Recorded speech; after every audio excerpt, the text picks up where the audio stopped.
Hello and welcome to the very first Common Rabble podcast, a name that becomes quickly redundant if any of us become any kind of popular.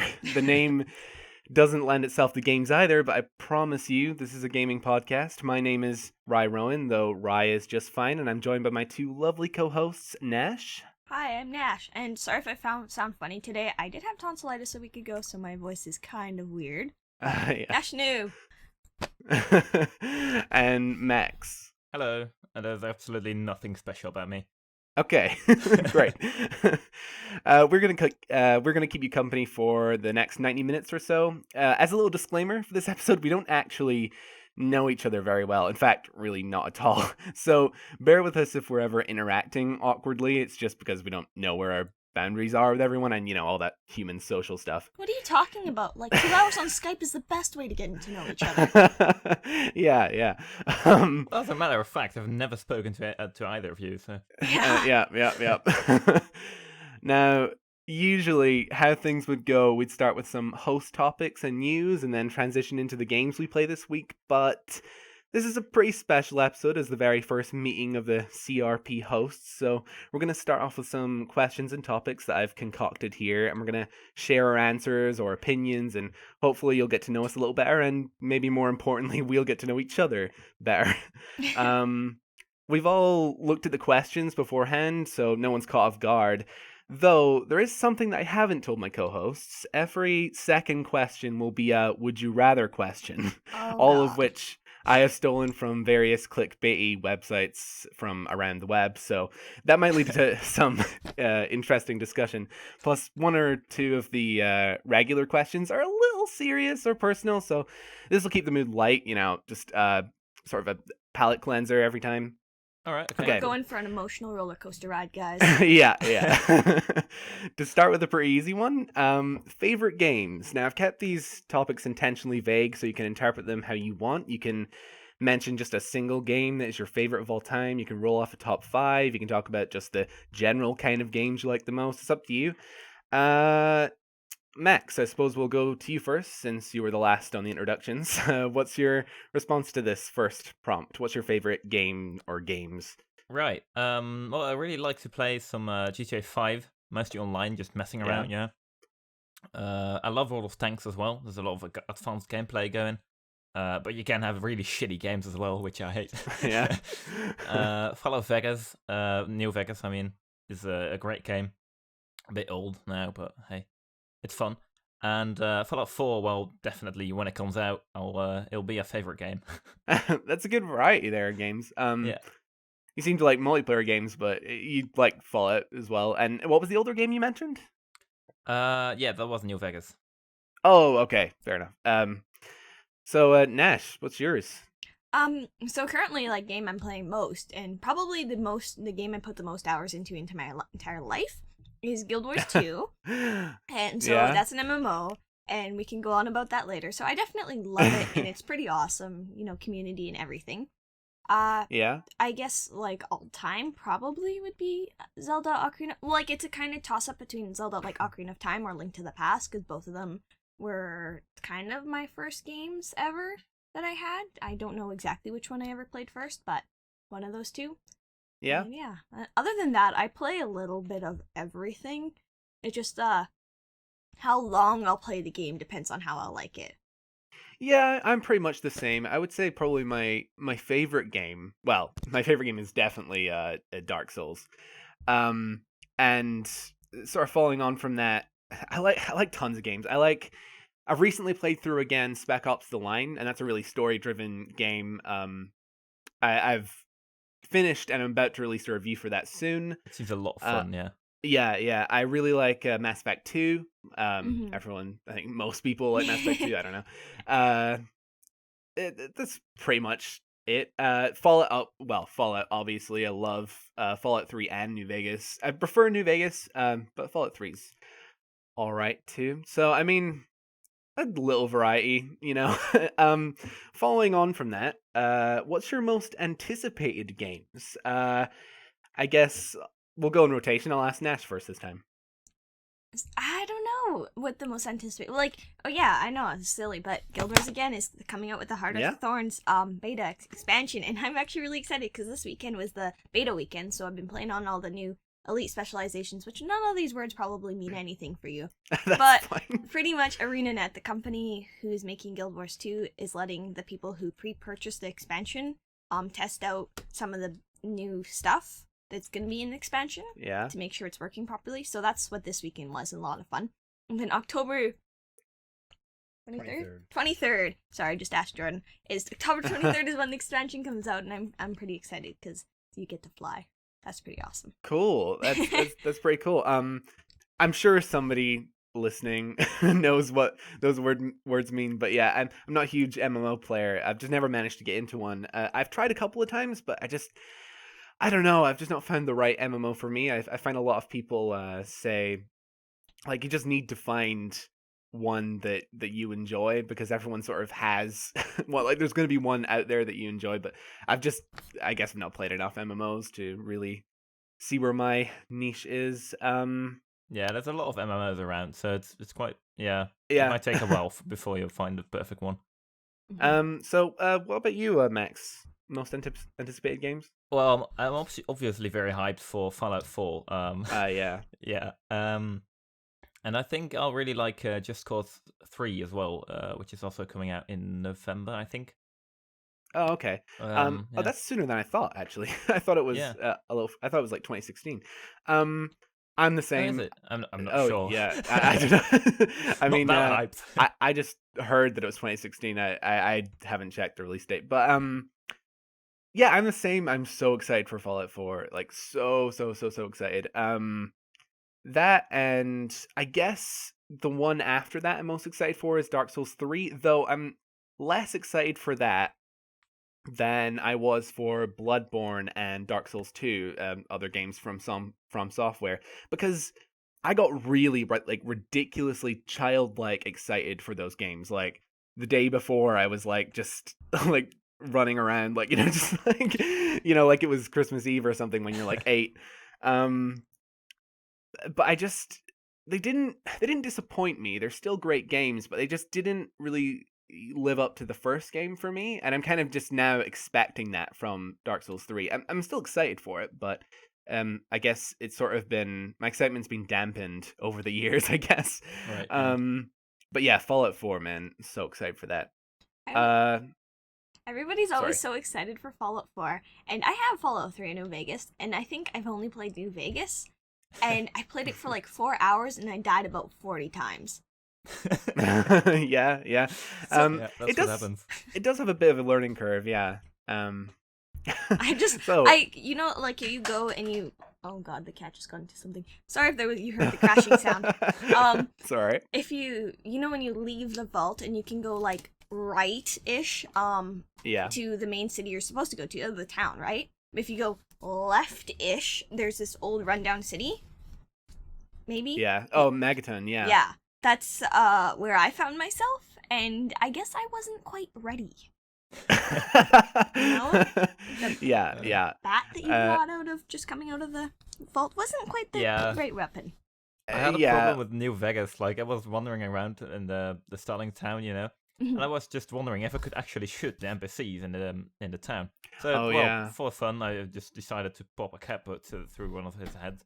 And he started. Well, I almost died, and then all the other guys started being angry at me, and well, I died. That's my experience with Skyrim too. So when you first leave Helgen and you're going to the Riften, maybe. Anyways, and there's a chicken. Riften.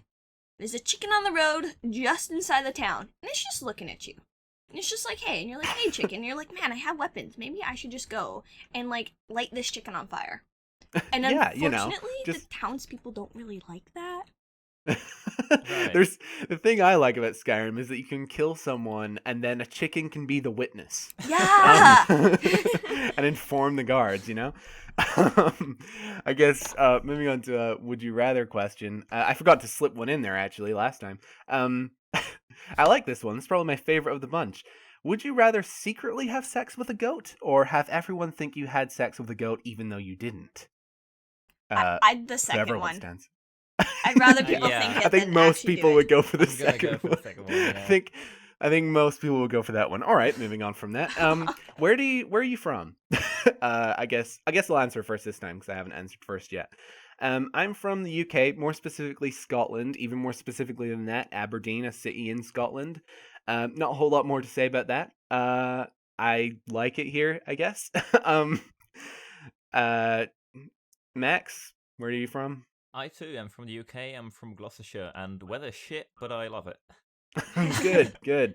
And what about you, Nash? I'm from Canada, more specifically BC, more specifically not Vancouver. Trust me, guys. Wow.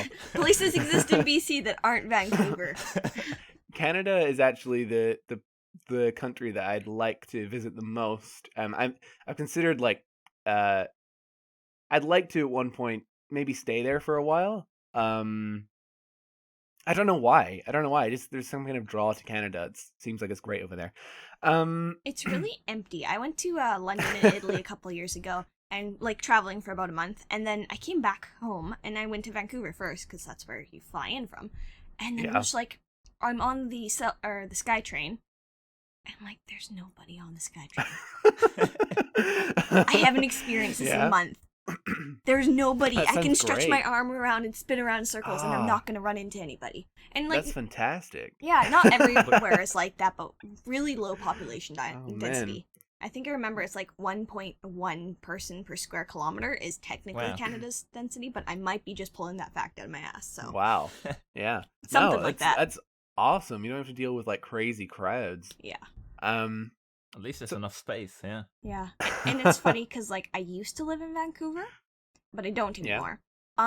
And I visit there a lot, and where I live now, people complain about traffic, and I'm like, you guys don't even know traffic. I'm sorry, but 3 cars at the red light isn't traffic, guys. We don't have 5 Yeah, p.m. yeah. traffic here.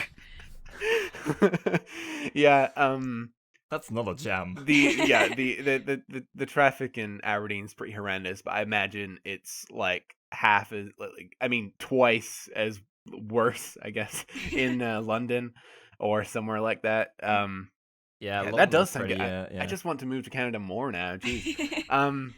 Right. A classic one for you. Would you rather fight 100 duck-sized horses or 1 horse-sized duck? I know how to push around a horse, so I'd rather fight the horse-sized duck. Yeah. Yeah. Yeah, the same for me actually, because you're gonna have a lot less attack damage from all those small DPS. ducks, DPS. yeah. All right. But Exactly. and the smaller the horse is, the more attitude it has. So Oh. you might have yeah. a big normal horse that's totally sweet, but you're gonna have a little pony. Those Right. guys have so much attitude. You're gonna get a That's little how Yeah. it works. Yeah. 100 mini ones. You're not gonna have ankles. Yeah, I think They're so I probably agree. 100 duck-sized horses is a lot of duck-sized horses. Yeah. Yeah. Yeah, one duck would be easier to deal with. How about we talk about our channels for a bit? What do we do on our channels? Is the next topic. Nash, what do you do in your channel? So I mostly do Let's Plays. That's 80-90% of my content. I also do kind of Photoshops attempting. I've done on Reddit. I go on Reddit a lot. Just gonna throw that out there. So Reddit, So do yeah, that's where we found all this.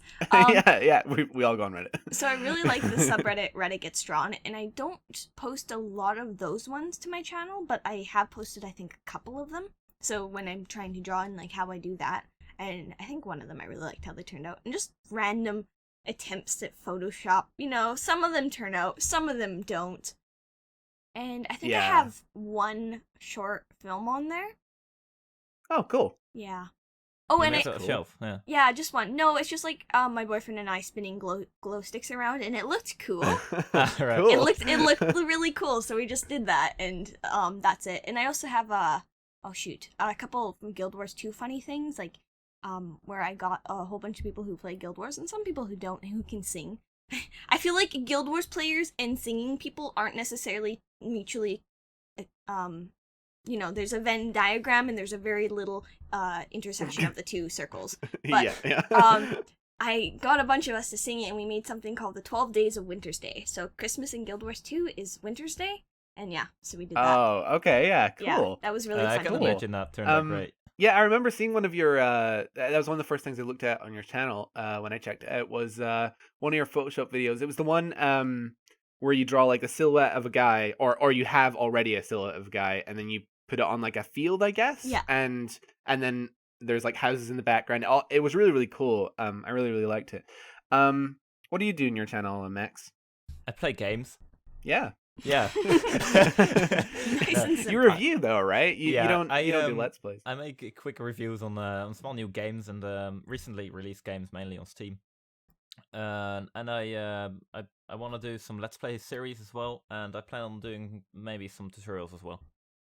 Okay. So, Yeah.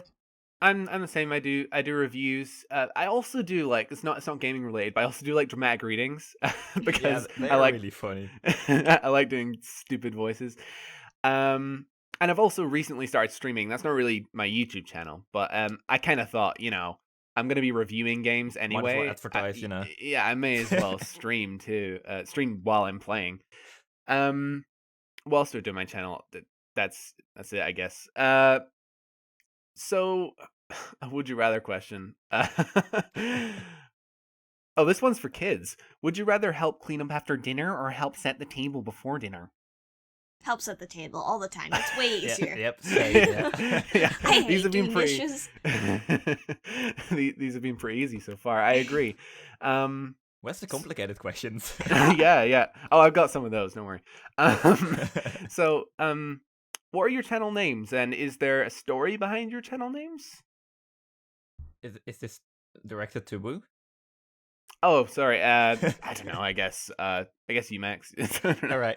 My channel name is Xylix, and well, that's just my nickname, really. And it's made up out of nothing, really. Yeah. It's got no story. Yeah. So, what about yeah, you? What about pretty you, lame. Nash? So Nash is short for Nastya, which is like a re-saying of my middle name, which is Natasha. Like both of I those see. are Russian, and actually I thought I'm just like Natasha, Nash. I kind of like morph the word. I'm like Nastya. Oh man, that's totally like a unique and cool name. No, secretly it's just literally another version of my name. Natasha's Russian, but I'm not Russian. Nastya is just like literally another saying. I thought I was original. Clearly, I Yeah. wasn't. Because when I searched for that name in YouTube, the first channel that came up was yours. Yeah. Oh, wow. So Yeah. I guess it's pretty original. Yeah, it's That's not pretty good. common, very common. It's definitely like less common, and Nash is just easier to say. And then noob is because I don't take myself seriously. I know I'm bad at games. I know sometimes I'm good, but 99% of the time it's just luck. And Yeah. and so in I'm a lot sure of you're good at things- summon. have you seen that gameplay? It's a lot of flailing around. I Yeah. see. Cool. Yeah, talking about searching, I remember when my channel name's Rye Reviews. Now when you search up Rye Reviews, it comes up with my channel. But like, say a month ago, I made my channel about a month and a half to 2 months ago. But about a month and a half ago, I tried searching up Rye Reviews, and it came up with Catcher in the Rye Reviews, like Oh. for the book. Now I think because I've released more videos and I've gotten a few more subscribers, Rye Reviews comes up with That really helps, yeah. in my channel, yeah. But there isn't a story really behind my name. Rye Rowan isn't my real name. It's just like an alias I use for the internet because my well, I guess I could talk about this. My real name recently there was like it was horrible. There was a shooting in America by a guy, and his name exactly matches my real name. Like the Right. spelling and everything. So I would have been fine just using my normal name, but I was like, oh man, people are gonna like think I'm like pretending to be him or something. Like, Right. like I was worried. So I just use an alias. Is it just your first name or your full name? Rye Rowan is none of my name. No, I meant like the name. That Oh, matched. full. Like Right. it's not middle names, but it's first and last name spelled exactly the same. My first and last names aren't common at all. I can imagine that's a problem, yeah. Yeah. Like I remember the day that it happened. I remembered I just at that point I had a YouTube channel with my real name on it, and I didn't use it for anything. I used it. I didn't upload anything. I just used it to subscribe to people and keep up with YouTube. But I got like 50 notifications that day, and that's how I found out about it. I was like, oh my god, because like people were like saying like, oh dude, that sucks. You have the same name as him and stuff like that. It's like, wow. Yeah. wow. I've just been So, told yeah. I look just like a girl who went to Italy and either murdered or was convicted of being murdered or something. Great. So like apparently I look very similar to her. But then my coworker justified it. She's just like, no, it's okay because she's really pretty. So that must be saying that. I'm just like, no, you're literally just telling me that I look like a murderer. Yeah, right. All right. Would you rather be able to read or to be able to read minds but be illiterate? Just directed to anybody whoever wants to answer. I'd rather really, just read. yeah, I really like reading minds is cool, but I feel like that's a really easy to abuse superpower, and I really like Yeah? reading.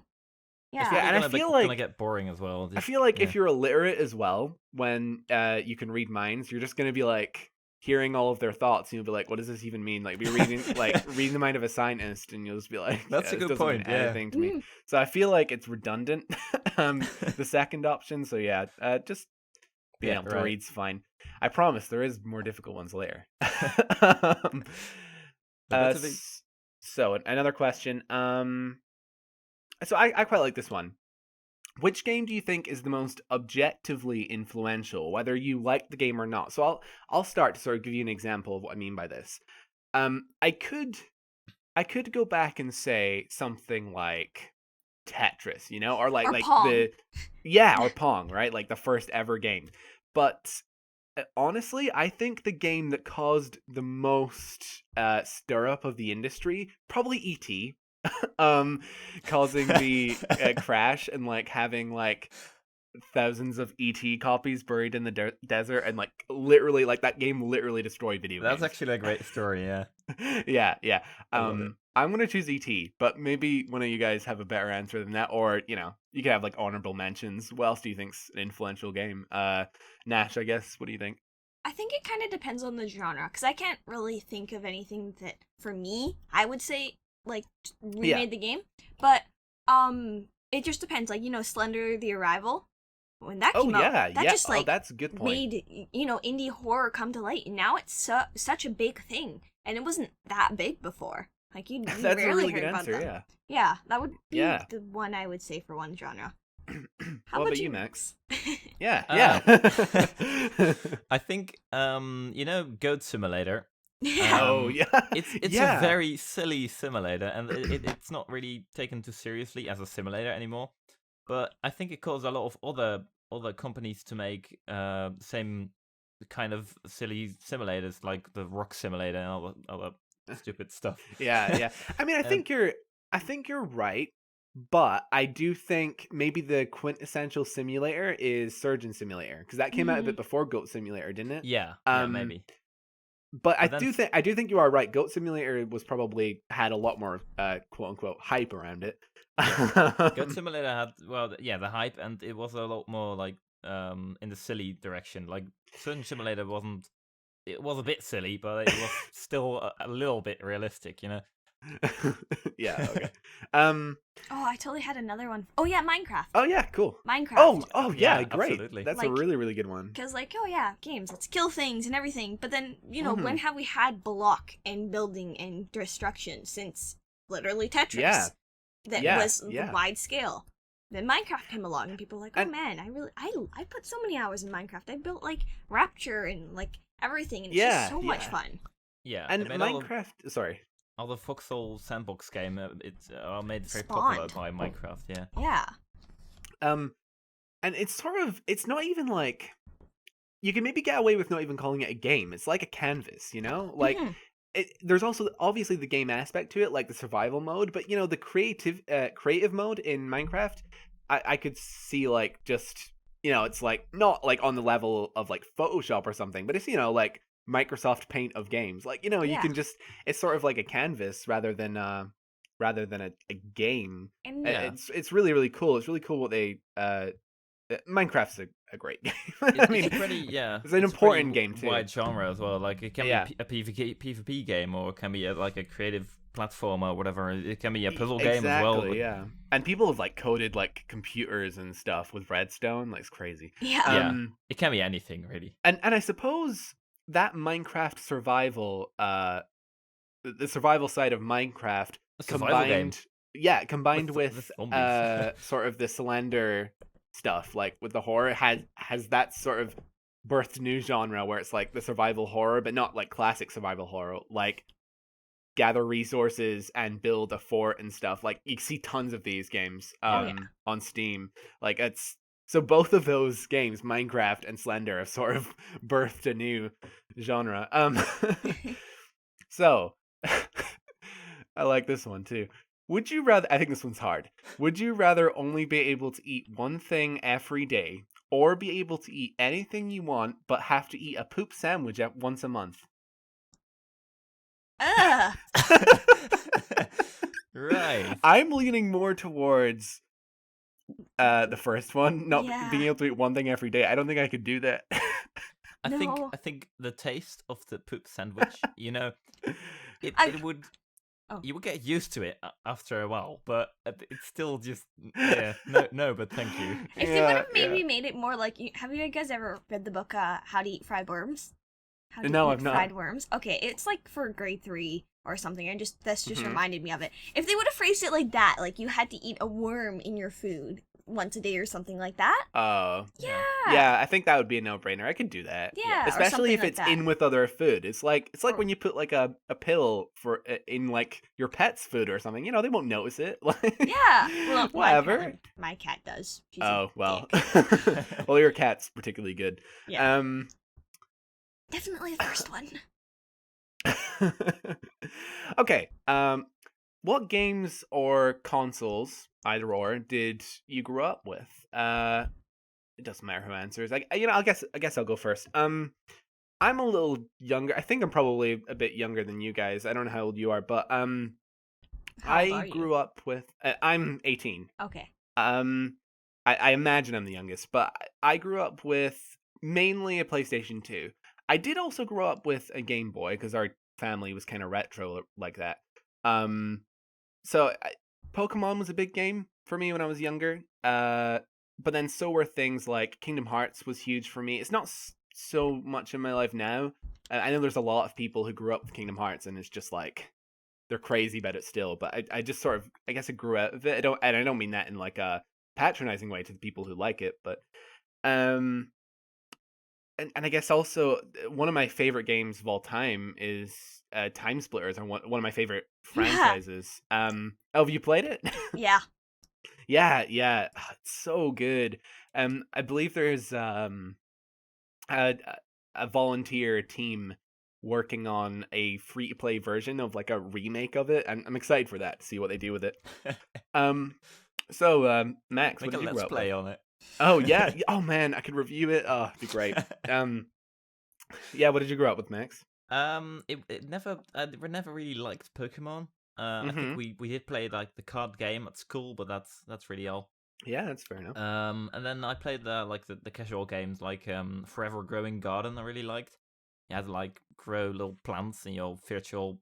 I've never heard of thing. that. Yeah, it's pretty silly.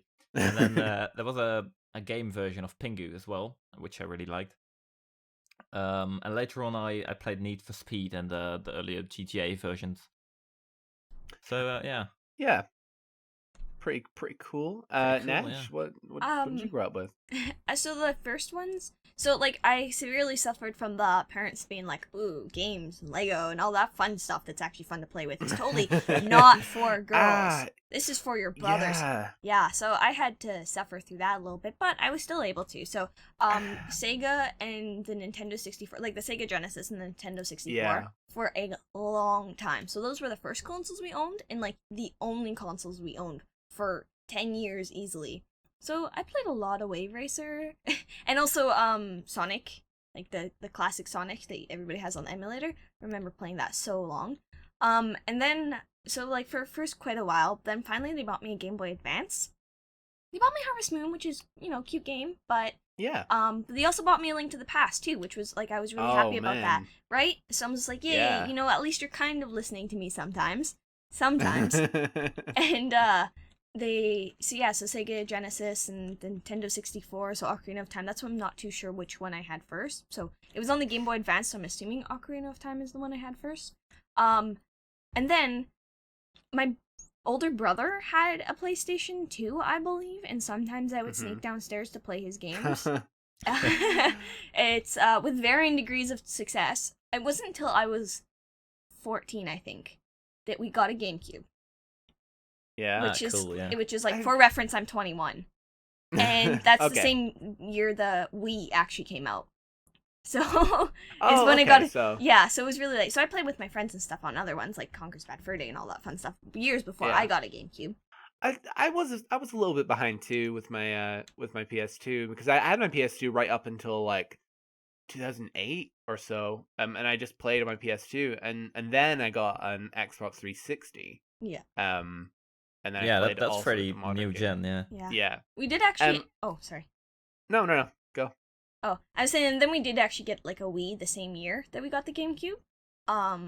Like a couple months after we got the GameCube, and it was more because my parents are like, "Ooh, it's family friendly," and then there's Wii Fit and Wii Resort and sports games. And my parents went through the same thing. Speaking of consoles, actually, we only actually owned a Wii, and that's all. That's all that's ever been. That's all consoles I actually own right now. So we never use it. It's back in a closet somewhere, and it's Yeah, it's a bit like that for us too.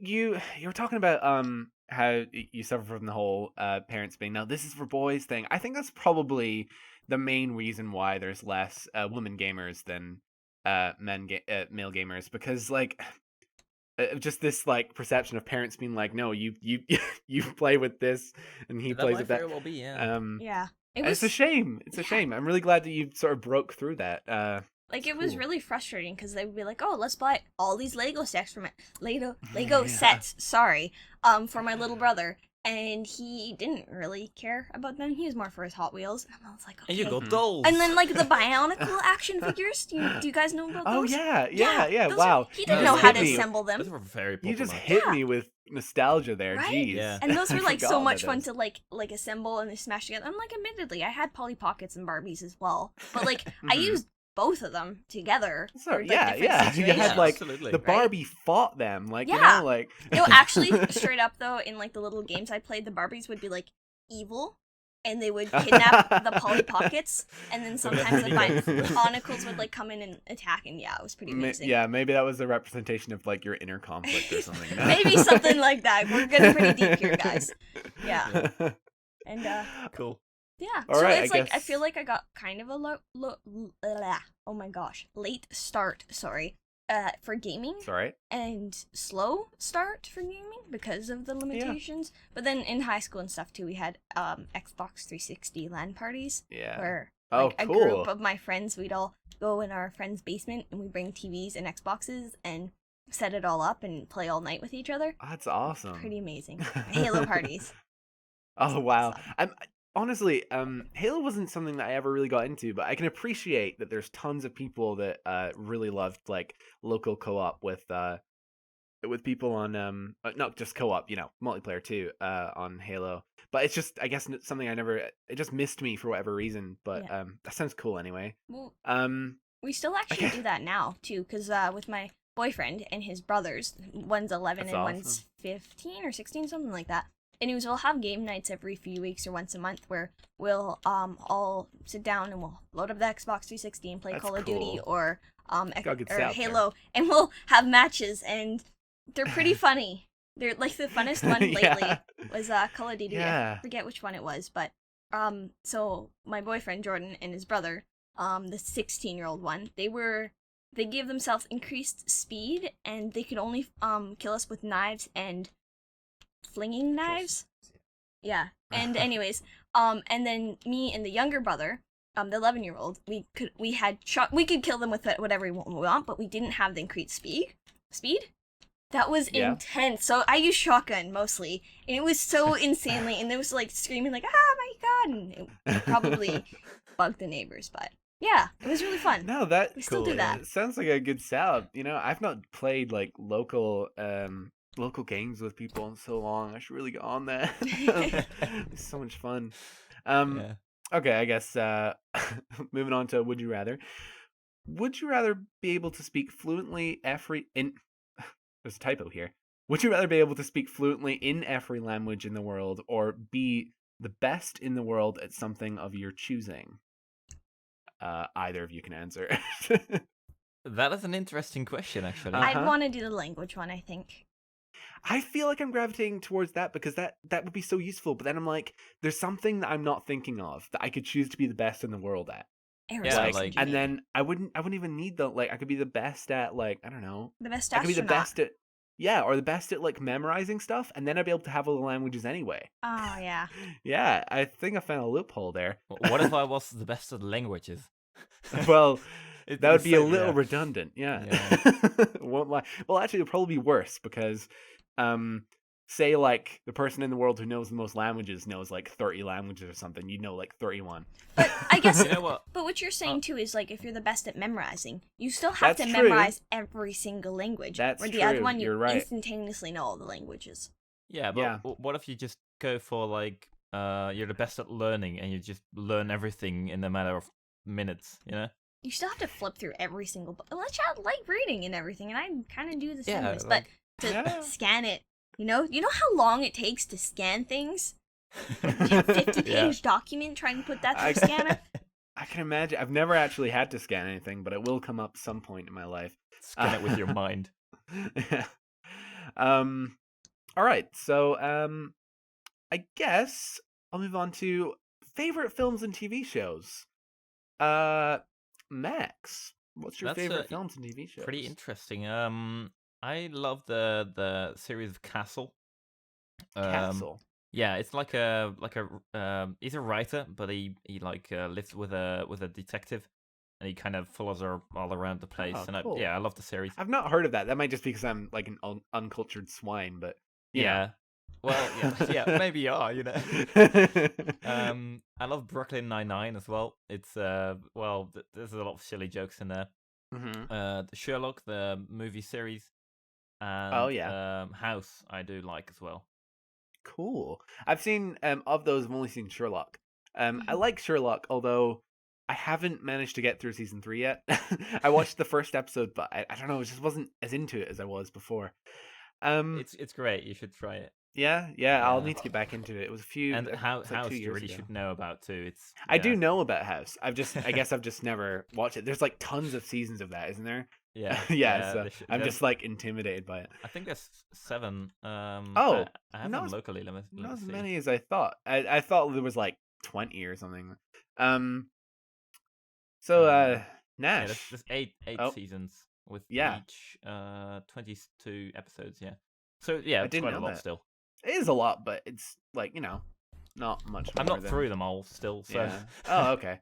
I suppose it's just about the same amount as Dexter. I've never seen Dexter, so maybe that's a No, bad me point of neither. reference. But the problem I've had with what I've heard of Dexter is season 1's great, and then season 5's amazing. Yeah. And then the last season's great or something like that, and it's well, what do you do for the rest of the seasons? I just- give yeah, up around 1, season 2, 4. 3. Are they lame? Yeah. Yeah, so Nash, what's your favorite films and or Okay. TV shows? Seriously though, guys, Shrek 2, best movie of all time, hands Yeah. down. Yeah. No, it just Shrek is for love, Shrek is everything. I really like Shrek 2.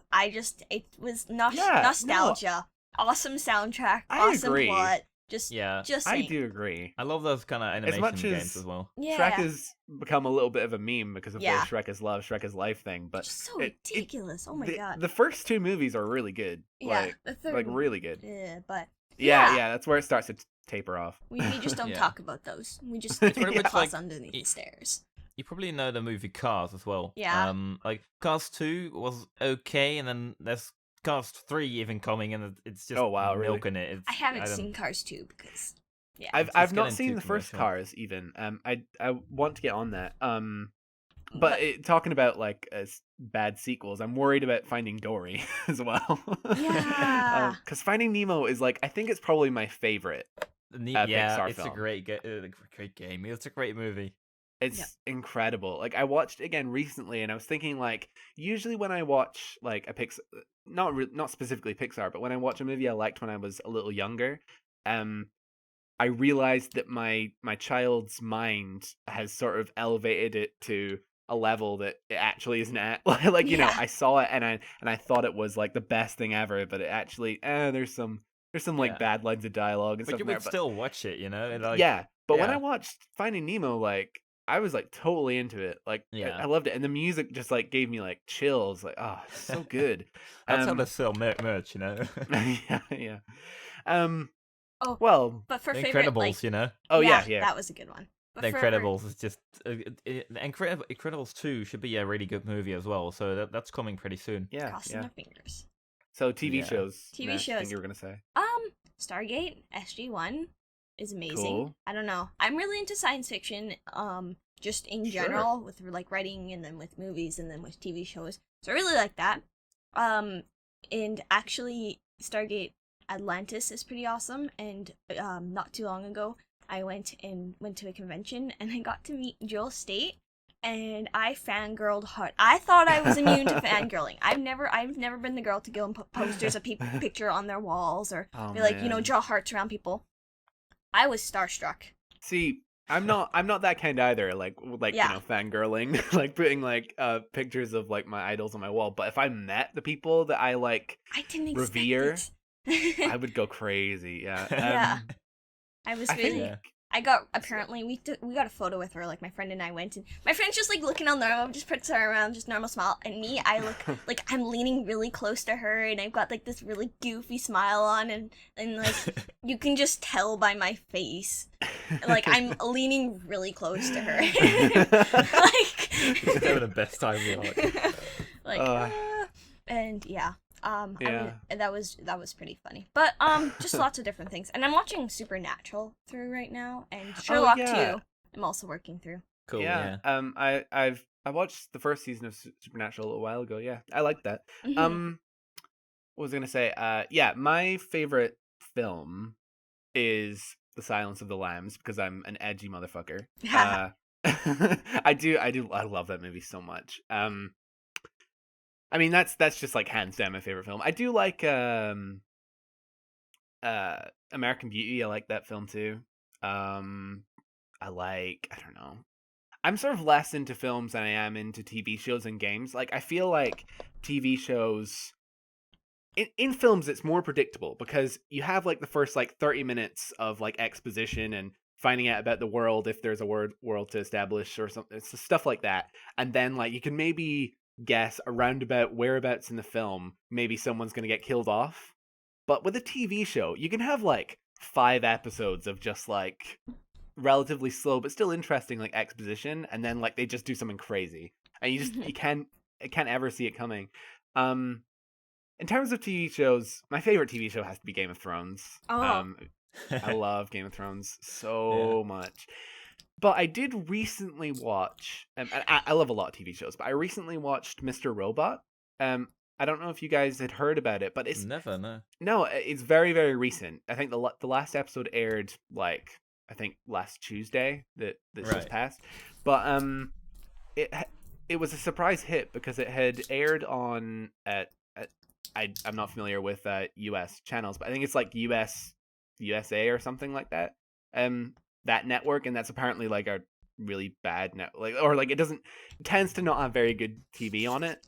But this show is just like come out of nowhere and people love it. You should check it out. It's a really, really good show. Mr. Robot, you say? Mr. Robot, yeah. I'll make a note. Yeah, right yeah, now, it's right here. it's so good. It's like a drama about hackers. It's basically the hackers group, I guess, of the show is like they're inspired by like groups like Anonymous, Cool. that exist in the real world. Honestly, we didn't get through many of the questions, but we're probably gonna have to move on. We didn't get to any of the serious ones, so whatever. I guess we'll just continue on. So that was a good icebreaker to start the show off with. I think that went pretty well. Yeah, that's nice. So now we're going to move on to news. We obviously have news in our news section, but we can also have host topics. Each of us will pick a news story to talk about, or we'll bring up a specific gaming related topic to discuss. I've sent you guys a link to a Google Doc which has some links to news stories, but if there's something else you want to bring up, it's completely freeform. Right. But for example, I have a topic. Recently, Metal Gear Solid 5 was released, and I remember seeing the reviews, and Polygon released a statement basically saying, we have 40 hours in the game, but we don't feel we have enough to review it. Like, they didn't feel like they'd played enough of the game to review it, even though they played 40 hours. And I feel like maybe a few years ago, that would have been exciting news to me, and in some ways it still is. But mostly now, it's intimidating. Like, let's think about the games that have come out and are coming out later this year. We had Bloodborne, which wasn't too long, but you know, it's kind of a that the game's length is increased by the difficulty, though. Since I'm like a huge Souls fan, I managed to get through it in 30 hours, so that wasn't too long. And we have like The Witcher 3. I've still not finished that game. I've been trying to get through that, and I'm like 2/3 of the way through, but I can't get through it.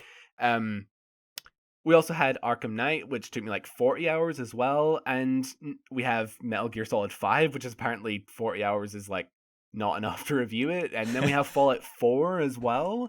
Like I just don't have the time. They're to all play. Great titles. Yeah, like, yeah, that's what I mean. Like I want to review them all. yeah, I don't have the time to play these games. So I guess the topic I'm bringing up is like, can video games have too much content? I mean, you could argue that it's always great that the consumer gets more for their money, and I would agree, but video games are like now been released at about the same frequency as movies, right? Like every few months we get a really big AAA one that everyone wants to play, and every day tons of indie games are released on Steam and in other places. So games are being released as much as movies, but games are more often than not like 6 times as long. It's funny like, you say that. Like, yeah. Steam actually has hit a record of Steam games very recently. Wow. Let me look at this article. It's crazy. Like, it's just intimidating to me. Like, I don't have enough time for this, but maybe I just need to accept. Maybe I just need to accept, like I do with movies, that I'm not going to see every movie. I'm not going to play every game. But I suppose it's just the mindset going from, you know, when I was younger, and you just sort of play every big game. Like, play every game that comes out. But as the technology has gotten better, like, games seem to be pushing more and more towards open world games. Games that weren't open world before, too, specifically this year, The Witcher 3 and Metal Gear Solid 5, games that weren't open world before this year, which is crazy. I mean, what do you guys think of that? Like, I don't know. I get so. I've got this article right here, and Valve in September last year they had 3,700 games on their library on the total Steam thing. Man. And now it's 7,600. Oh, jeez. Yeah. So, there's too many games. Oh, like, man. How are you going to play them? There's 125 million users on Steam, so I guess some of them are going to get played. So yeah. It's just, I know there's a lot of games that are released that, you know, they're only maybe like 2 or 3 hours long. There was games that I reviewed recently, released by a guy called David Szymanski. That not many people have played his games. He makes them on his own. Like he does, I think, everything in it. Maybe other than like things like music. I think maybe he pays like commissions people to do music. But they're like horror exploration games. I really like them. Yeah, I saw that review. Yeah, they're kind of like it immediately alienates a certain kind of person, because there's people that really hate games like Gone Home, and things like I don't know, other ones like, well, people loved Journey, so I don't know, but you know, games with minimal gameplay and it's all just kind of like this big art piece, or like, you know, like walking through a museum or something like that. But probably the difference, the way that I think someone might be compelled by these games who were people who sort of look at these games and are like, why would I enjoy this? I'm just looking at things, right? Well, in these games, they're like horror versions of that. They're really cool. But anyway, that's a tangent. I was basically just saying that there is a lot of great games that are only like maybe an hour or 2 hours long each that are released. So, I mean, They're about the same length as movies. Sometimes they're just really hard to find though, because there's so many games on Steam. Oh yeah. It's for me too, like very difficult to find good games to review. I'm just going through all of them and seeing like, is this actually something with potential? You know? yeah.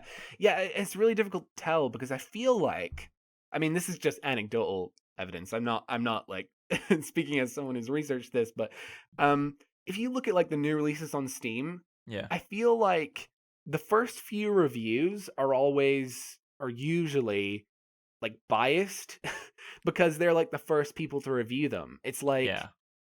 I feel like people give them sort of like unfairly positive reviews because they're like, oh, no one's checked out this game. It's so like niche that they're like, oh man, I'm the only one who's played this, and I'm gonna say it's so great, and this is gonna be one of my favorite games, and it'll either too help me positive feel or better. too negative because they like they buy an alpha game or something or early access whatever, and they play the game and they expect it to work like completely and everything will be worked out, and it doesn't work like their expectation, and then you leave a bad review, which is a shame as well because it'll get less seen, you know. Yeah, exactly.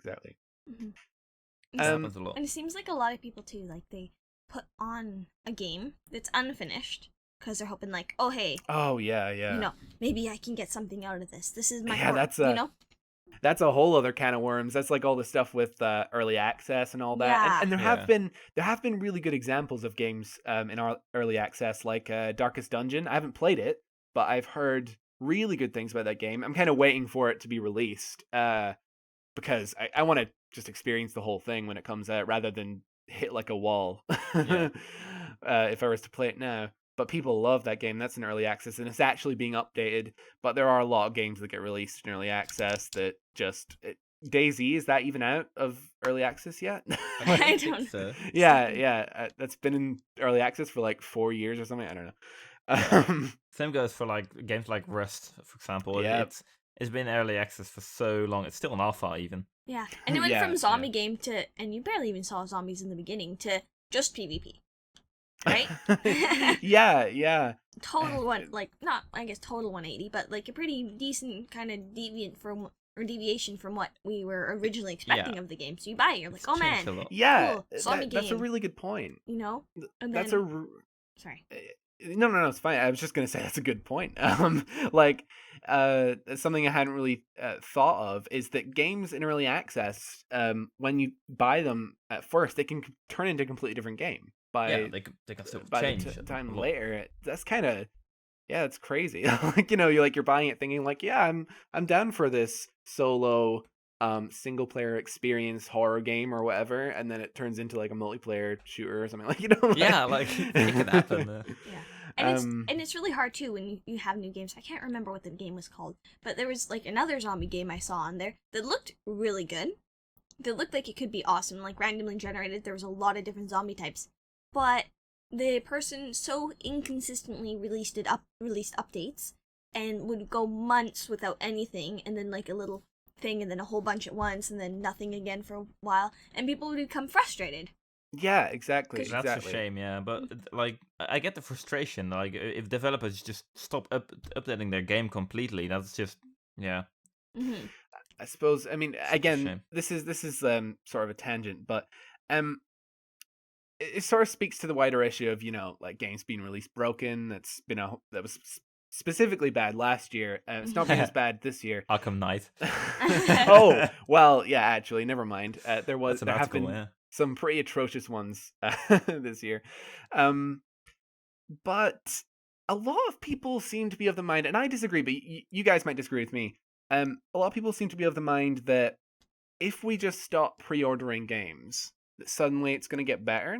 Like, that's the problem because we're giving our money to developers before the game's released. And while I do agree that is inherently anti-consumer, I don't know. To me, it feels like it doesn't matter if pre-orders existed or not. They were still going to do that. If a company was going to release a game and they had a schedule, like we need it out at this time, they're just going to release it broken anyway rather than delay it. And that's basically the decision Ubisoft makes a lot of the time with Watch Dogs. Day one patches all the time. Oh, yeah. The game usually is already finished. Like Fallout 4 hell yeah, it's finished. But they Yeah. just won't release it yet. So Um. it's not really gonna be worse just by pre-ordering, but it's more like securing the amount of people that actually buy the game for them. And it's really Yeah. hard Well. too when you're like, man, maybe like halfway done the game, and you're like, you know what, we're gonna announce that we have enough content to actually go and make like a pretty decent gameplay Yeah. player, It happens, but and then yeah, not something so much. happens. I would say Yeah. the Right? best thing, and I think Bethesda have I mean, this is a pretty preemptive for me to say this because Fallout 4 hasn't been released yet, right? Yeah. But I think Bethesda have taken an approach where they just haven't said anything about the game. They've decided we're not going to say anything about a release date until we're sure. And that's why it took so long and why they were Yeah. so in the dark with Fallout 4, right?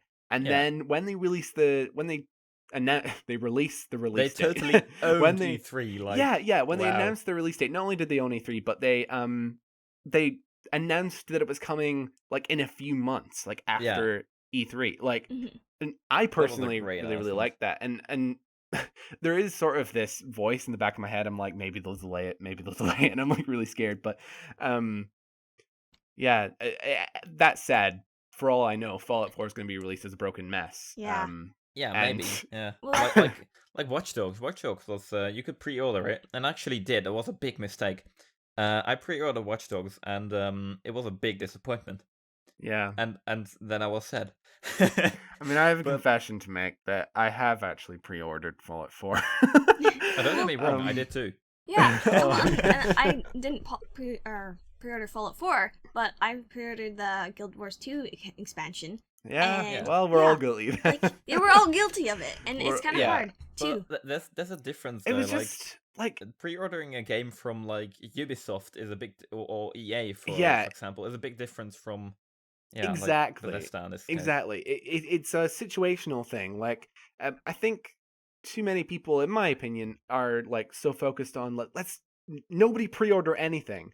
But like if you know the company's history and you're excited for the game, like for example, I would probably always pre-order a game from Software if they're making like Dark Souls or whatever.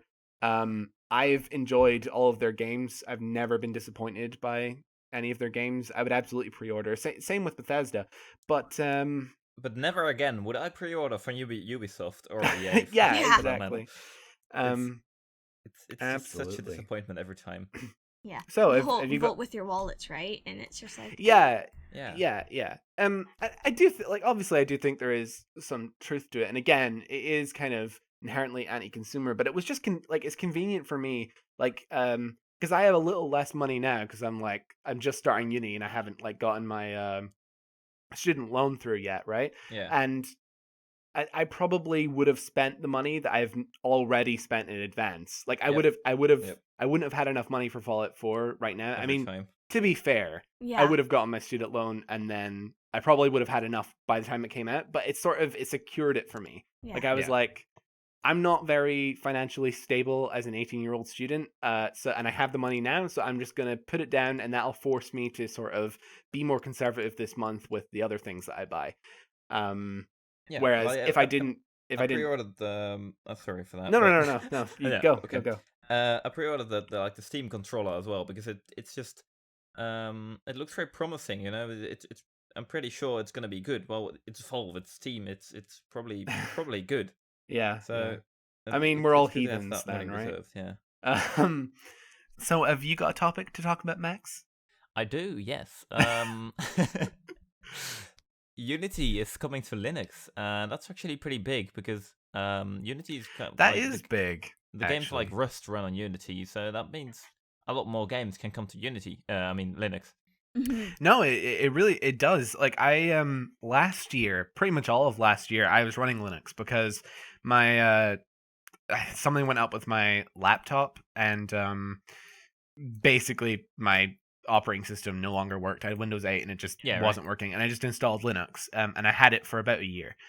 But the problem is there's not many games for it. So that's the problem I had.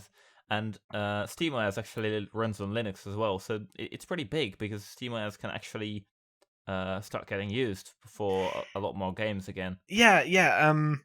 because the major problem I remember having is The Binding of Isaac is one of my favorite games. I forgot to mention it as one of my favorite games, but I'm telling you now. And since I only had a laptop back then, I didn't have like a PC that I could use for gaming really. But I could run The Binding of Isaac, and I couldn't play it on Linux, which was just horrible because that was basically the only game I played on my laptop. I just played other stuff on console. Yeah. And it was awful. I know that now the remake, The Binding of Isaac Rebirth, is on Linux, so I guess it's less of a problem. But like it could be that someone's favorite game is a lot of games a are coming to Ubisoft Linux, game, and that's pretty cool. Yeah, it is good. It's good, and Linux generally is becoming more popular just because I'm it's actually open running source. Linux on my laptop as well as a daily driver. Yeah, cool. It works great. It's very fast as well. Yeah, that's very great. customizable and shit. So there's actually there's an experimental build available right now. So maybe there is actually already going to be some testing games going to be out for Linux, and that'd be pretty cool. But yeah, like I was saying, Linux just generally is becoming more popular. Like, because people just realize like it's open source, it's free, and if the more people you had on Linux, basically the better it would be, right?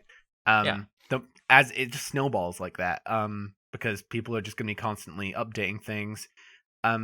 So I could maybe see Linux becoming like, because right now it doesn't really compete with. It's getting bigger, but it's not as big as like Windows or OS X for that matter. Yeah. But I could see it maybe in the next 10 to 20 years, maybe even less time than that. But yeah, Nash, was there anything you particularly want to talk about? Sure. So the Unreal Engine 4 went free to use actually. So before you had to go and have a pretty expensive license, right, to be able to use and make games on it, and now it's free. I remember that. Yeah, that's pretty amazing actually. Although so it's a couple things with it. Like I downloaded it myself. It is really like hard to use, but awesome. Yeah. Like severe learning curve, and because I'm actually kind of with a group of people too who are making a game, and I can't really say much more about it than that. Okay.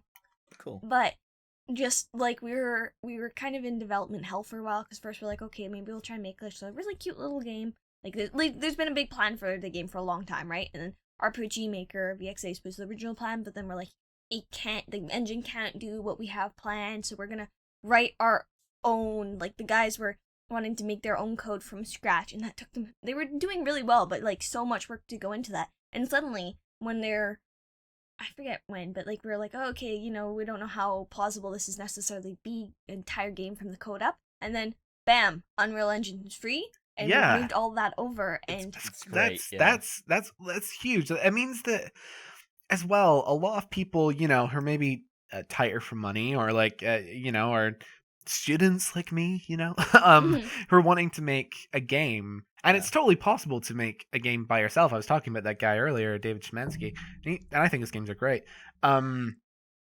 Like it's really, really good. That makes it a lot more accessible. It's also a lot easier for people to just try out. Like you were saying, you were learning it like just now. Like you decided to download it and try it, right? Yeah. I imagine tons of people have done that since. Yeah. You can really make great games in it as well. It's just beautiful. Because I have really cool. RPG Maker VX8 as well. Sorry, and it's and I put 100 hours into it actually, which is probably on Steam is the most of any Steam game I put into it, or over 100 hours anyways of making a little game, and so it's easier on RPG Maker to do things. But you can do so much more with Unreal Engine. Like I was looking, because obviously like 2D to 3D, right there, right? Yeah, you have to know so much more with Unreal Engine. So I went through some of the tutorials, and we made the room, and you're testing out dynamic lighting. But what I'm curious about, mostly the reason why I brought this up is with Unity, tons of Unity games, and I was thinking, oh man, so Unreal Engine's coming up. We're gonna start seeing tons of Unreal Engine games popping up, and I haven't really seen them. I think I've maybe seen a couple. That's because it's still pretty complicated actually to make a good game. Yeah. was gonna say, so we have a bit of a game developer in you then, Nash. Yeah. Got a Just kind lots of a of game hobbies. developer co-host. That's pretty cool. Yeah. So we have unless I'll you tell guys... you what. I'll tell you Oh, what. I also develop. I have developed games. wow. Yeah. So Mainly in like browser based, so okay, a that's bit cool. simpler, but Yeah. If you've actually I mean, made a that's game, how... then you have more experience than me. Me, it's just like twiddling with the settings and attempting to learn. And right. yeah. Yeah, I mean, that's how Awada got a start. Like, not with browser games, but he got a start, like, at the bare bones with like a calculator, right? He Yeah. programmed games pretty on much. there, and we were talking about the Wii earlier, and he ended up being sort of the guy behind the Wii, and that was such a huge success. Maybe not for the hardcore gamers, but like so many Wiis ended up in people's homes. Like, Yeah, Mhm. absolutely. like so it's a shame that he's passed, because it would have been exciting to see what he would have brought Nintendo in the future, because at the minute right now I've not got a very good relationship with Nintendo with the things that they're No, like, doing. The Wii U is pretty cool though, but like, because Is of, it? just because of all the Mario games. Yeah, Yeah. that's Yeah. that's really odd. I mean, I've heard it has, like, I remember when it first come out, and for like a year after that, like, people were saying like, yeah, don't get a Wii U. But I think now it's built up a bit more of a Yeah, bit just more for of a the Mario library. games, I'd say it's worth it. But Mhm. The thing I'm worried about is that at E3, in their press conference, is they barely mentioned anything for the Wii U, and they've got this whole, what's it called? They've got like a secret code name for a project coming up, and I'm like starting to think, are they going to be releasing a new console? It's going to kind of fuck over all the Wii U people, right? Like, like, yeah, because it's not long ago that the Wii U came out. And Yeah. there's new Zelda games coming out too. And did Oh, you guys ever? yeah, Yeah. Zelda is fucking great. Yeah. Enough said. The only I was kind of an outlier. Like, I think Zelda is great, but I was kind of an outlier with the classic sort of games that most people mention when they think of Zelda.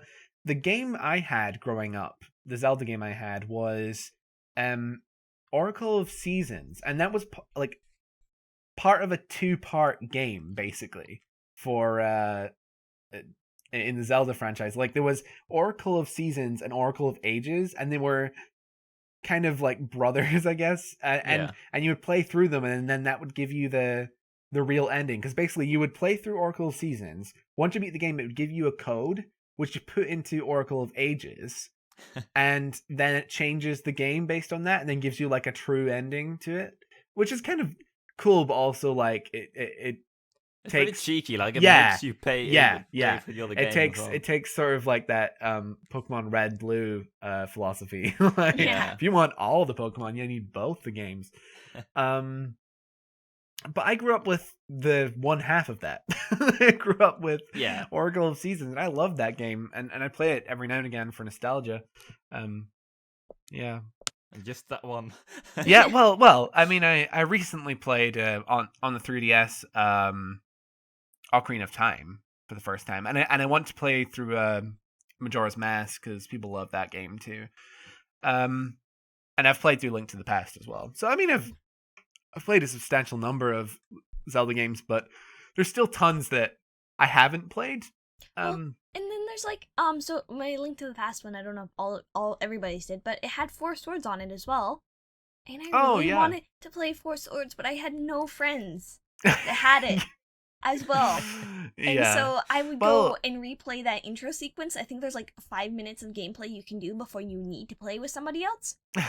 I remember playing that so many times. Oh man. I'm just like, maybe I can bug this out. Maybe this time it'll let me play. Maybe this time it'll realize I have no friend. No, just without Link to the Past anyways, right? Or 4 swords. That was the cutscenes, the best. Yeah. So are you maybe excited for, I can't remember what it's called, but there's sort of like a 4 Swords sequel sort of thing coming out for Zelda, right? There's one it's another multiplayer one. I think it's 3 players rather than 4.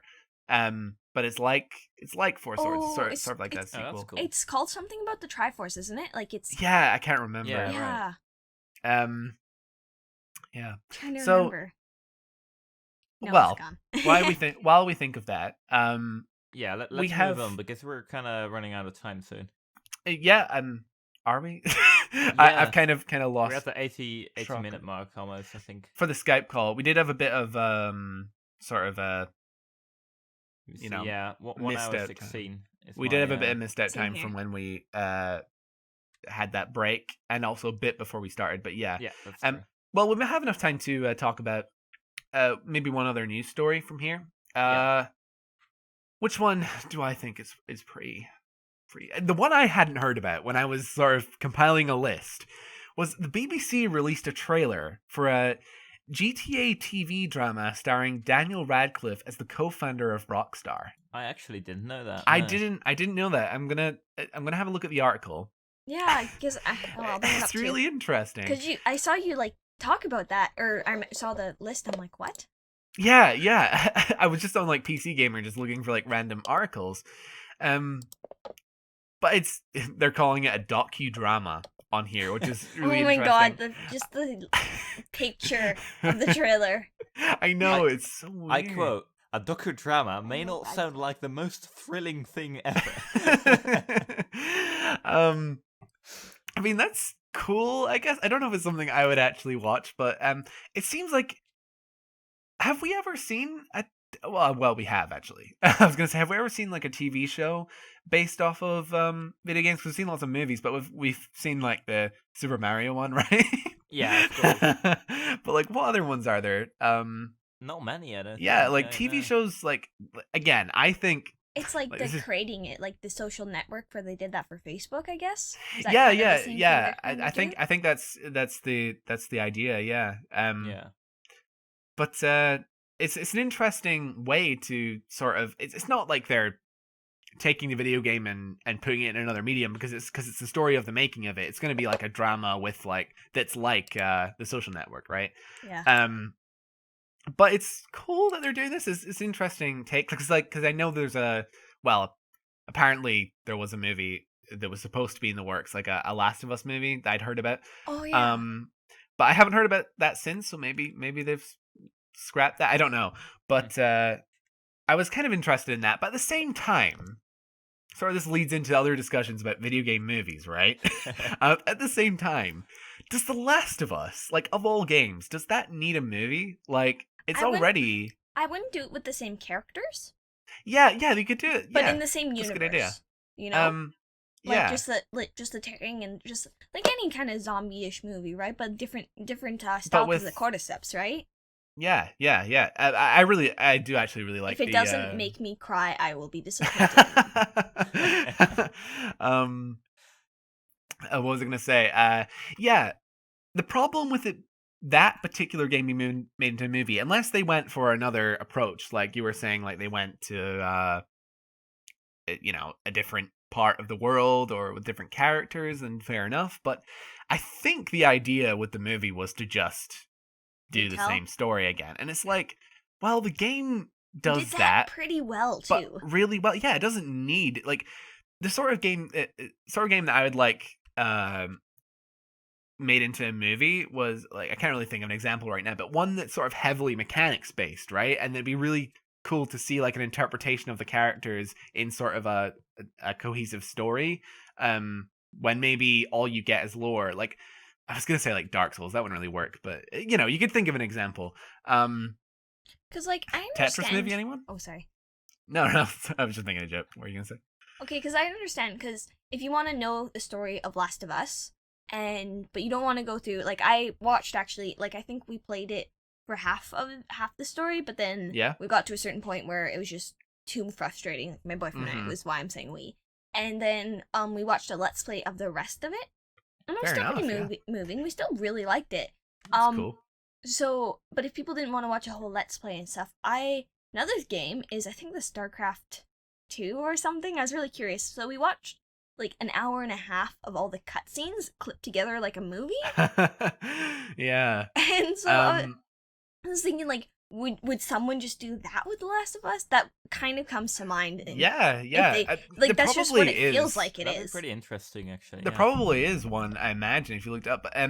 The thing that reminds me of, I do want to at some point, although again I'm intimidated by it. I want to jump into Metal Gear Solid 5 because I've never played a Metal Gear game. but I'm sort of intimidated by the fact that there's this huge like established story and lore, and I just have no idea about it. And I was thinking like maybe there's a way I can catch up on it, but there's there's the movies of the games, but they're like 10 hours. Like, oh my god, because there's so many cutscenes in these games, and I just couldn't watch them. Like, it's different with like The Last of Us, because I feel like it probably wouldn't be that long, like because the gameplay is pretty. There's quite a lot of gameplay in the game, but if you were able to just sort of cut together the important bits of dialogue that happen that aren't in cutscenes, because there are important parts like that. Yeah. But I feel like that would maybe be like 3 hours, maybe even shorter than that. It's a pretty long movie, though. Yeah. Like, yeah. And the pacing would be all over the place. Interstellar was like 3 hours, and I got bored after one. Yeah, I've not seen Interstellar. Interstellar yet. I was so sad. That was like it was last November. No, November. I'm like, we need to go see it. We need to go see it. Oh my and god! then it just I was the didn't exact happen. same. So then we were gonna go for my birthday, and it was already out. Don't do it. I thought it was a horrible movie. Really? But a lot it's of people science liked fiction, it. and it's like Yeah, well, wormholes. you have to watch it, right? Yeah. I was excited for it because I like Christopher Nolan. I like Dark Knight films. I like Memento, another film he made. I like Inception, so I thought I'd probably like this film, but I just never saw it. My parents went to go see it, but for whatever reason, I didn't go with them. I thought the movie itself was pretty cool, but the special effects were like, Really? I've heard the opposite from some people. I've heard the opposite. Yeah. They say like the story is like just an uncohesive mess. Like, but like it looked nice. Like that's kind of what people say about Avatar, right? That's kind of like with Lord of the Rings, the Hobbit, but the recent run, the most recent one, the Desolation of Smaug. So with people, we're saying it, man, the cinematics look so good and the animation looks so good, but I was thrown so far down the uncanny valley, it wasn't even funny. And I'm really good at seeing the difference between when things are recorded at a higher frames per second and when they're lower. Yeah, it was pretty bad. And yeah, it was actually like kind of grating on my eyes constantly seeing the switch. I don't know, because like Jordan didn't I can notice. imagine that. You can't really notice that when it's like next to each other here. Yeah, it was just like super noticeable and like either frustrating. 30 FPS or more, it's fine, but don't switch it. Yeah, like it was noticeable the transitions and like, oh yeah, we're gonna do cutscene, we're gonna do it higher frames per second, and then it made the like, I understand with console gamers, the whole console versus, it's a more cinematic feel. But it almost would have been better because then it would have blurred the really bad parts of the when Legolas was like running up and then the animations were just so they just did not look natural. And maybe if they were running a little bit lower of the frames per second, my eye wouldn't have caught it as much. But then that's just me. Yeah, you wouldn't have seen the really extremely green screeny bits where some parts were like just really obvious, like yeah. It was just a little painful sometimes. Yeah, and I think the fact that you are saying in that situation lower frame rate would be better, that proves the fact that 60 FPS is not objectively better than 30 FPS. So it's like a little I've seen your video. Yeah, it's a little pet hate I have. Sort of the Total Biscuit crowd has sort of perpetuated this idea that 60 FPS is objectively, like, no one can say a lower frame rate is in any case better. But I would say personally that a game like Until Dawn, I've not played it, but I think that would maybe look weird in 60 FPS because it's like a very cinematic. It throws you down the uncanny valley, right? Well, but, yeah. But see, that's the problem for me, is I become extremely motion sick. Sub like 30 to 20, like 20 frames per second, I can't play. Oh yeah, like a lot of console games. It is like I think. Unplayable. Oh man, what was the game? There's a couple of console games that we bought at the same time, and we were able to play Fear 3. We were able to get through it, but then, what game was that? It was a. Is it the motion? It was an alien game. I forget what it was. For PS3. Colonial Marines, maybe. No, it was the infection one. Made by Insomniac. Yeah. I don't. There was I 3 don't parts know. to it. It starts with an R. Anyways, I Resistance? Yeah, Resistance 3. And see. it's really bad frame rate, and I couldn't play it more than 10 minutes without being becoming extremely nauseous and sometimes actually ill. And so that's why I like PC gaming so much. Is because yeah, I yeah. can make it so that I have high FPS, so it doesn't hurt Yeah. my eyes, so it doesn't make me nauseous. And also, you have to change field of view, and there's a bunch of other things. But FPS is the biggest thing to making gaming actually comfortable for me, and actually that I can do it without, and I can play games for long. Like God, I played Guild Wars probably 16 hours this weekend so far, and it's just Sunday. It's still like it's just Sunday afternoon. And yeah, it's because I'm running at minimum 60 frames per second and up to like 80 frames per second, and it just doesn't affect me that way. Yeah. I always prefer 60 FPS over anything lower, of course, but that's just my opinion. Like, if people like it, most they can. people do. Yeah, I just don't. It I just depends don't on the like. medium. Yeah, Like the most- It's option. not a fact. It's yeah.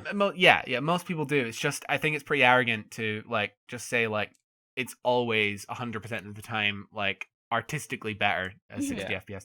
But yeah, I noticed that huge jump Yeah, about 3 months ago when I got my new PC and I was finally able to play games at high frame rates and looking really nice. Like that was all.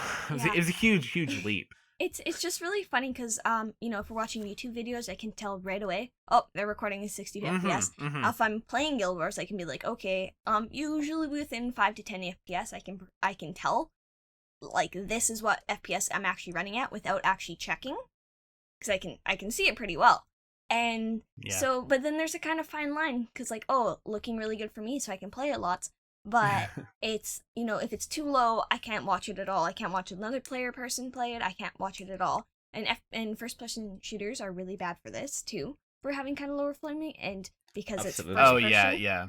it just makes It me makes it pretty even sick. worse. But it's kind of in the middle somewhere where, you know, high enough where, you know, you're not getting that really bad blur between shots and just like everything, but low enough where, you know, you're kind of hiding the graphical where they start looking a little bit like clay. Yeah.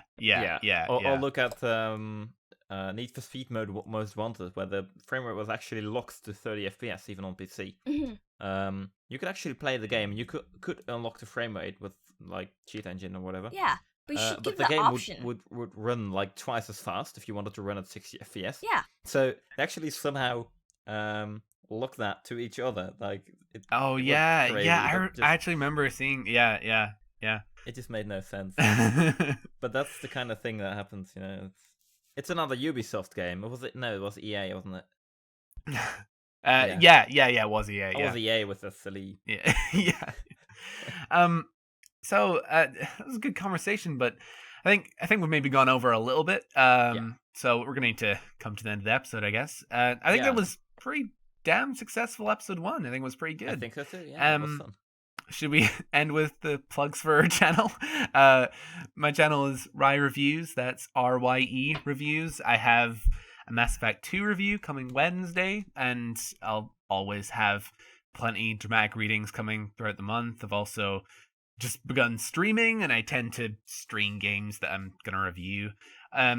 I'll be streaming the final episode of Life is Strange in preparation for a full review of the series. I really love that game. So keep an eye out for that if you're interested. Nash, where can we find you, and what will you be up to in the next month or so? So you can find me on Nashtya Noob, so NASHTYA is how I had a moment of forgetting there. Nash the Noob on YouTube, or Nash the Noob on Twitch. On YouTube, I'm finishing up Transistor. I'm pretty sure I'm really close to the end. I'm gonna be doing more Guild Wars 2 related stuff, so some more 2-manning dungeons and fractals. So that's kind of fun. Really hard. Dungeons are normally done with 5 people, so high level content. And also, there's a Photoshop coming up of drawing my Sylvari characters, which means nothing to you guys, but Guild Wars people know what I'm talking about. And for streaming, I'm probably not going to be able to start it until I have taken a temporary hiatus, but I should be back up in October, so you'll get to see more streaming stuff then. So Nash Noob. Very exciting. Yeah. Max, same question for you. Where can people find you, and what will you be up to this month? Well, my name is Xylix, of course, and then my channel URL I'm not gonna just put in there because I'm sure you'll put it in the description. I will do. Yeah, I'll probably put annotations up too. Yeah. Okay, and I'll be probably putting out a World of Tanks video later tomorrow. Cool. Yeah, well, I don't really know what else. Yeah, I still have to play it figure by out some ear. kind of schedule, and I'll probably be streaming some silly games later, maybe. Really sold yourself Perhaps. there. Only Yeah. kidding. Whoops. And so, thank you for watching, I guess. See ya. Thanks, everybody.